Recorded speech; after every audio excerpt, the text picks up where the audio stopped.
वकील साहब, अरे रुकिए भाई, ये वकील साहब हैं, दीवानी कोर्ट विलेन की तरह दिख रहे हैं। फौजदारी के जाने माने वकील हैं ज्ञानपुर में। जी सर। और इनके अध्यक्ष प्रभाकर तिवारी जी हैं। उनका सीट यही है, उनका सीट देखिए, उनका सीट यही है। और तो जस्ट उसी के सामने बैठते हैं हमारे वकील साहब।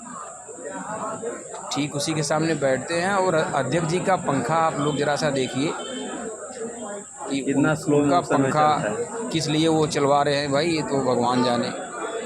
जरा सा देखिए, उसका हवा भी आता है कि नहीं आता है, बस एक ये ज्ञानपुर औपचारिकता कचहरी पूरी है। कर रहे हैं। ज्ञानपुर कोर्ट की तस्वीर मैं आपको दिखा रहा हूँ।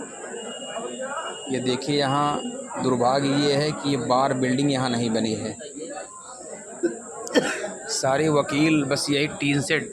सचिन पांडे बताओ, ये टीन सेट आप देख रहे हैं, ये टीन सेट आप जहाँ भी देखेंगे तो सब आपको टीन सेट ही नज़र आएगा। इस टीन सेट के अंदर वकील लोग बैठ के काम कर रहे हैं। और इस समय तापमान सूरज का यहाँ लगभग 44 एबव है, उससे नीचे नहीं। और वादकारी भी यहाँ आते हैं तो वादकारी भी बच के ही आ रहे हैं। अब जाके अपने अधिवक्ताओं से मिलते हैं। अब यहाँ की कंडीशन आप जहाँ भी देखोगे आपको वही टीन सेट ही नज़र आएगा। ये समाज की सेवा करते हैं अधिवक्ता, लेकिन रहने के लिए उनको कोई सुविधा सरकार द्वारा, उत्तर प्रदेश सरकार द्वारा नहीं दी जा रही है। अभी तो मैं एक जगह बैठा हुआ हूँ। सचिन पांडे बताइए दर्शकों से जी, कि ज्ञानपुर जिला न्यायालय का क्या हाल है, और भाई यहाँ कितनी आपदाएं और कितनी समस्याएं हैं वकीलों के लिए। यहाँ पर तो हमारे जो अब पूर्व अध्यक्ष जी थे, मूलभूत जो दिक्कत है वो क्या है? मूलभूत दिक्कत यही है, बार की जो बिल्डिंग है अभी तक निर्मित नहीं हो पाई है। हम लोगों की माह जून था और वर्ष था 2020 या 21 लगभग था। और जब हम लोग यहाँ पर आकर के अपने व्यवसाय के लिए अपना ये आशियाना टीन शेड बनाए, ये हुआ कि हम लोग 1-2 साल में बिल्डिंग में प्रवेश कर जाएंगे। किंतु दुर्भाग्य यही है कि अभी तक बिल्डिंग हम लोगों को उपलब्ध नहीं कराई गई। हम लोग जैसे तैसे इस टीन शेड के नीचे अपना व्यवसाय चला रहे हैं, वकालत कर रहे हैं, जो कि एक वकील अपने आप में सक्षम है, सब कुछ है, किंतु उसको इतना अभी सुविधा नहीं दिया जा रहा है। उसकी बाहर की बिल्डिंग बनाई जाए और अधिवक्ताओं के गाड़ी की स्टैंड बनाई जाए, वो अपनी बाइक खड़ी कर सके, और जो भी यहाँ वादकारी हैं उनको भी सुविधा मिल सके। इसलिए आज हम लोगों के पास इतनी मूलभूत समस्याएं में सबसे बड़ी मूलभूत समस्या यही है कि बाहर की बिल्डिंग नहीं है। दूसरा ये है कि यूरिनल की व्यवस्था भी नहीं की गई है कि जैसे किसी अधिवक्ता को मतलब जाना है कोर्ट में तो अपना फ्रेश होकर के, हल्का होकर के यहाँ से जाए।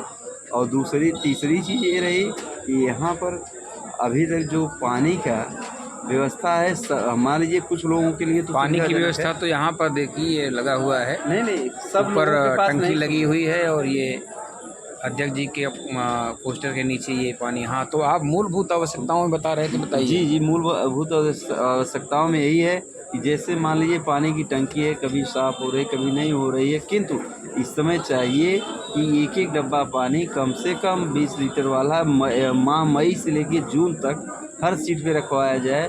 तो जो अधिवक्ता आते हैं जिनको ये है कि मैं उस टंकी का पानी नहीं पीऊँगा, तो जो डिस्पोजल वाटर आता है उससे वो तो बात की बात है भाई साहब। नहीं, आप बस यही आप बताइए कि इस टीन शेड में 45 डिग्री सेंटीग्रेड के नीचे अगर व्यक्ति बैठेगा तो क्या वह अपना बौद्धिक स्तर से काम कर पाएगा?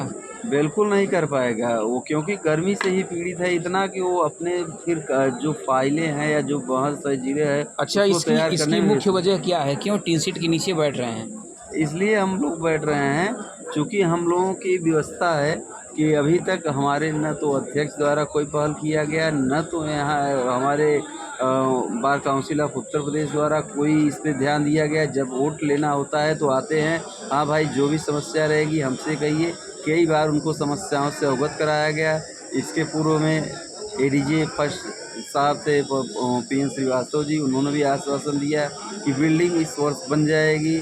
हम लोग आश्वासन पे ही जी रहे हैं और सबसे बड़ा कारण यही है कि अधिवक्ताओं को ही अब आगे आना पड़ेगा, अपने अपने पैसे से, चंदे से एक एक कमरे का अगर निर्माण कराएं साल में तो भी हो जाए। लगभग हमें लग रहा है कि 4-6 तो कमरे बन जाएंगे, जिसमें कि हम लोगों का जो मीटिंग हॉल हो जाएगा और जो वकालतनामा वगैरह ये सब है, और एक ये भी हो जाएगा कि जो सीनियर अधिवक्ता हैं उनको भी कुछ मतलब कि एक छायादार मिल जाएगी बिल्डिंग। ऐसे ऐसे अगर अधिवक्ता आगे करते हैं तभी हो सकता है कि सरकार समझे, यहाँ का जो बार एसोसिएशन है उसको भी इसके लिए विवश होना पड़े, अपने आप में शर्म आए कि हाँ नहीं अब बिल्डिंग ज़रूरी हो गई है।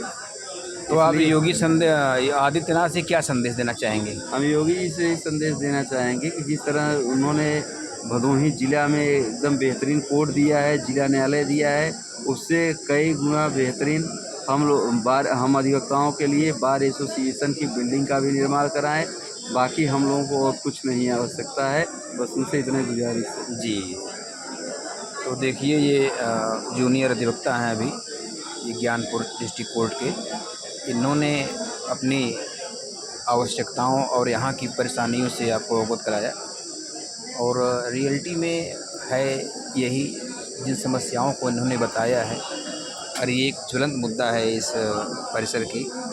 आवश्यकता है आज कि गवर्नमेंट को इस पर ध्यान देना चाहिए, इससे राजस्व भी उसको मिलता है। यहाँ के अधिवक्ताओं द्वारा जो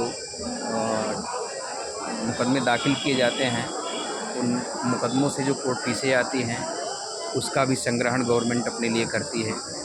इतना मेहनत करके अधिवक्ता समाज के लिए करता है, लेकिन आज अधिवक्ताओं को इस उनकी मूलभूत जो सुविधाएं हैं, उनकी मूलभूत आवश्यकताएं हैं, उससे वंचित होना पड़ रहा है। इस टीन शेड में अगर आप पशु बांध देंगे तो वो पशु जो है वो भी चाहेंगे कि नहीं रहें, लेकिन इस 45 डिग्री सेंटीग्रेड के तापमान पर भी अधिवक्ता यहाँ भदोही ज़िले में काम कर रहे हैं, जो बहुत ही दुर्भाग्यपूर्ण एवं दुखद है।